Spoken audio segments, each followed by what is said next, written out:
ఓం శాంతి. శివ పరమాత్మ మహావాక్యాలు.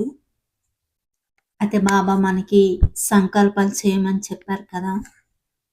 సంకల్పాలు కూడా అప్‌లోడ్ చేయడం జరుగుతుంది. ఒక్కొక్క సంకల్ప విలువ పదమ పదమ భాగ్యము. అంటే బాబా స్మృతిలో ఉండి మనం సంకల్పాలు చేయాలే గాని, దానికి అంత శక్తి వస్తుంది అని బాబా చెప్పారు. ఆ సంకల్పాలు ఇతరులకి కూడా ఇస్తే పదమ పదం భాగ్యం మనకి లభిస్తుంది. కాబట్టి ప్రతి ఒక్కరు కూడా సంకల్పాలని చేయాలి. ఈరోజు ఏ ఏ సంకల్పాలు చేయాలని అనుకున్నామో అదే విధంగా పెట్టుకొని చేస్తూ మనం ఏ కర్మ చేస్తున్నా ఆ సంకల్పాలు చేస్తూ ఉండాలి. అన్ని రకాల సంకల్పాలు కూడా పెట్టాం కదా! మనస సేవ గురించి. హ్మ్. అది మనసు బుద్ధికి భోజనం. ఈ సంకల్పాలన్నీ కూడా పెట్టాము. అన్నీ చే బాబా అదే కదా! బాబా ఇచ్చిన సంకల్పాలే కదా! వరదానాలు ఇవన్నీ కూడా బాబా ఇచ్చినవే కదా! అవి మనం ఇంకొకరికి దానం చేయడం. బాబా నుంచి సర్వ ఖజానాలు మనం తీసుకుంటున్నాం కదా! మనం ఇంకొకరికి ఏదో ఒక విధంగా దానం చేస్తూ ఉండడం. ఆ విధంగా చేస్తేనే మన ఖజానాలన్నీ కూడా జమ అవుతాయని బాబా చెప్పారు. అయితే ఇప్పుడు బాబా మురళిలో ఏం చెప్పారో తెలుసుకుందామా? మహావాక్యాలు. అందరూ విధాత యొక్క విధానము మరియు విధి గురించి మంచిగా తెలుసుకున్నారా? ఒకవేళ విధాత బాబా గురించి తెలుసుకుంటే విధానం మరియు విధి స్వతహాగానే మీ బుద్ధులకు వచ్చేస్తుంది అని అంటున్నారు బాబా. విధాత ద్వారా శ్రేష్టాత్మలైన మీరందరూ విధానాన్ని తయారు చేసేవారు. స్వయాన్ని ఇలా భావిస్తూ ప్రతి కర్మ చేస్తున్నారా? బాబా అంటున్నారు. ఎందుకంటే ఈ సమయంలో బ్రాహ్మణాత్ములైన మీరు ఏదైతే శ్రేష్ఠ కర్మ చేస్తున్నారో అదే విశ్వంలో మొత్తం కల్పం విధానంగా తయారవుతుంది. శ్రేష్ఠాత్ములైన మనము ఏదైతే చేస్తామో అదే విధంగా ఈ ప్రపంచమంతా కూడా విశ్వమంతా కూడా ఆ విధంగానే తయారవుతుంది అంటున్నారు బాబా. అంటే మన యొక్క తరంగాలు అంతలాగా పనిచేస్తాయి అంటున్నారు బాబా. అంటే బాబా మనకు అంత శక్తినిస్తున్నారు. కానీ ఇలాంటి శక్తిని తీసుకుని కూడా మనం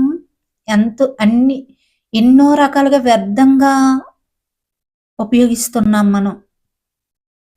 అదే శక్తి ఇప్పుడు ఈ సంకల్పాల ద్వారా మన యొక్క వైబ్రేషన్, మన యొక్క వృత్తి ద్వారా మనస వాచ కర్మణ ద్వారా వ్యాపిస్తే ఇంకా పదమ పదమ భాగ్యం అంటున్నారు. మన యొక్క వైబ్రేషన్ తరంగాల ద్వారానే ఈ విశ్వమంతా కూడా అదే విధానంగా తయారవుతుంది అని బాబా అంటున్నారు. అదేమైనా మామూలు విషయమా? మామూలు విషయం కాదు. అదే బాబా అంటున్నారు. ఇలా మీ యొక్క ప్రతి కర్మను మహత్వపూర్వకంగా భావించి చేస్తున్నారా లేదా అని బాబా అడుగుతున్నారు. ప్రతి కర్మ చేస్తూ ఈ స్మృతి ఉంటుందా లేదా స్వామిగా ఈ కర్మ చేస్తున్నారా? స్వయాన్ని విధానాలకు రచయితగా భావించి ప్రతి కర్మ చేయాలి. అన్ని ఆచారాలు పద్ధతులు ఎప్పటి నుండి ఎవరి ద్వారా ప్రారంభమయ్యాయి? అవే ఇప్పుడు మొత్తం కల్పం నడుస్తూ వస్తున్నాయి. అంటే ఈ సమయంలో బ్రాహ్మణాత్మలైన మీరు ఏవైతే విధి విధానాలను ఆచారాలను ప్రత్యక్ష జీవిత రూపంలో నడిచి చూపించారో అవి సదాకాలికంగా అనాది విధానంగా తయారవుతున్నాయా అని బాబా అడుగుతున్నారు.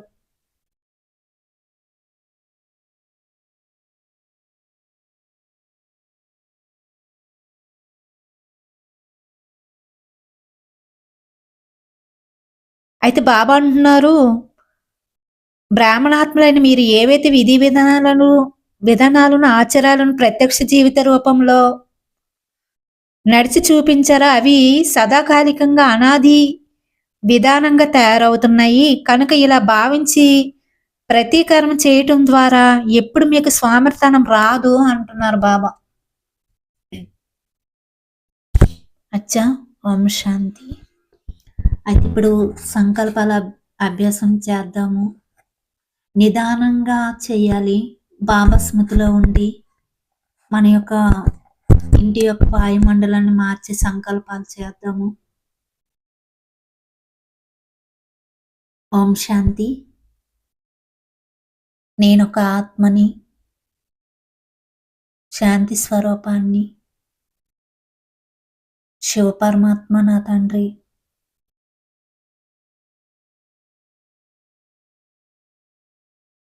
నాలో ఉన్న శాంతి యొక్క దివ్య కిరణాలు ఈ ఇల్లంతా వ్యాపిస్తున్నాయి. నేను ఆత్మని, శక్తి స్వరూపాన్ని, శివపరమాత్మ నా తండ్రి. నాలో ఉన్న శక్తి యొక్క దివ్య కిరణాలు ఈ ఇల్లంతా వ్యాపిస్తున్నాయి. నేను ఆత్మని, ఆనంద స్వరూపాన్ని, శివపరమాత్మ నా తండ్రి. నాలో ఉన్న ఆనందం యొక్క దివ్య కిరణాలు ఈ ఇల్లంతా వ్యాపిస్తున్నాయి. నేను ఆత్మని, ప్రేమ స్వరూపాన్ని, శివపరమాత్మ నా తండ్రి. నాలో ఉన్న ప్రేమ యొక్క దివ్య కిరణాలు ఈ ఇల్లంతా వ్యాపిస్తున్నాయి.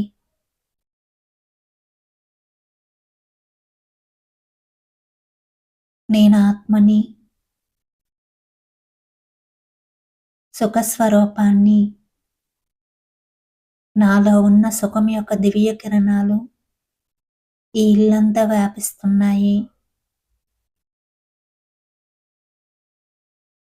నేను ఆత్మని, పవిత్రత స్వరూపాన్ని, నాలో ఉన్న పవిత్రత యొక్క దివ్య కిరణాలు ఈ ఇల్లంతా వ్యాపిస్తున్నాయి. ఇవి మనసులోనే అనుకొని బాబాకు మన మనసు బుద్ధిని కనెక్ట్ చేసి ఆయన శక్తిని తీసుకొని ఈ సంకల్పాలు నిదానంగా చేయాలి.